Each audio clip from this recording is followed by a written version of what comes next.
those that come after us, they're going to be born directly into a prison that there will be no escaping from, because they will have no reference point for what freedom actually ever was. I'm going to show you this BBC article and just run through it with you. Have a look at this, it's pretty interesting.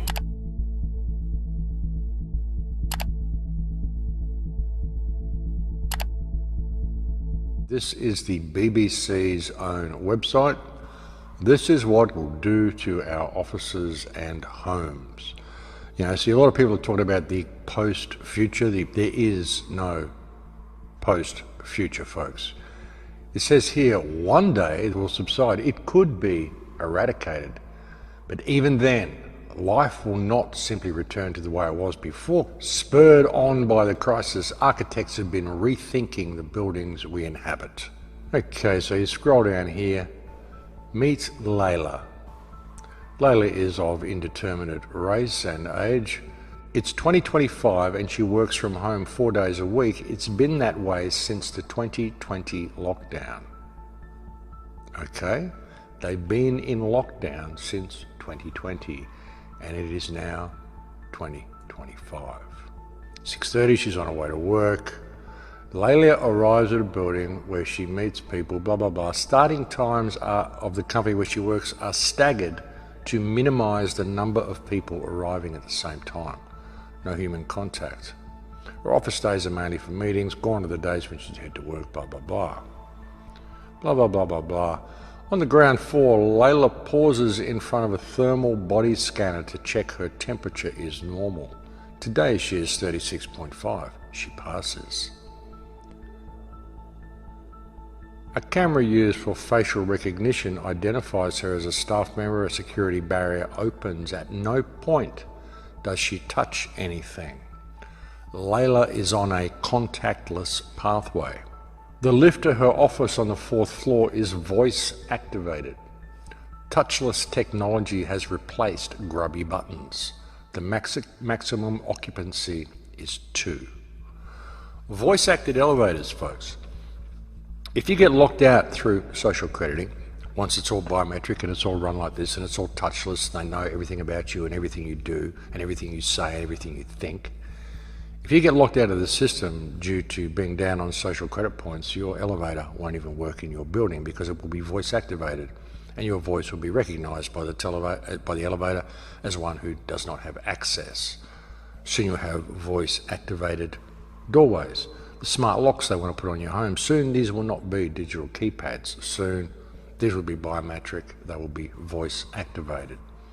And if you're down on credit points, they simply won't open for you.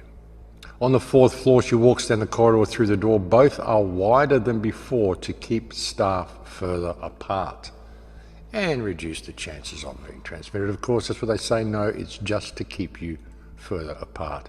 At the door, Layla uses a hand sanitizer. She's so used to it now that she doesn't even think about it. Sits down at her desk. Much of the furniture, as well as the walls, panels and facades, is made from antimicrobial material. It's easier to clean and harder for bacteria to stick to. Makes a coffee in the kitchen where the worktops are also antimicrobial. The handles of the drawers and cupboards are made of copper. It's costly, but a naturally microbe repellent material.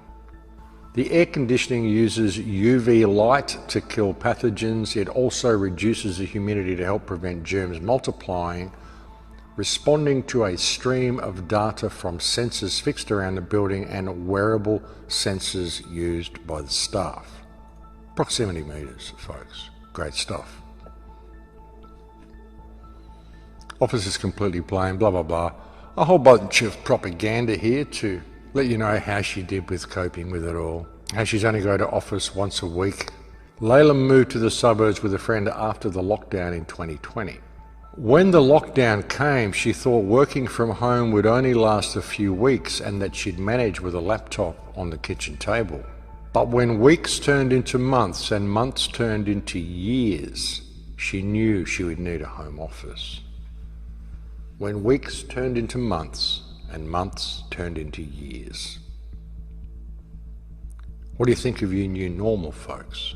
And you think about it, folks, with voice-activated technology, voice-activated door locks and a social crediting system, they've managed to turn the entire world into a prison, every house into a prison cell that you're only allowed to leave when you're on your best behaviour. You're only allowed to leave when you're behaving the way the government says you must behave. No more freedom, folks. None of that. The entire world is now a prison and every house is now a prison cell. Great plan. Great plan. And the problem is that it is actually working, and it will work if people don't wake up to what is happening. I mean, this is really serious stuff. This is where they want to go with everything, folks. Total isolation, you working from home, no contact with anybody else, totally contactless work, no touching anything, no touching other people. It's been quite a change for Layla and millions like her.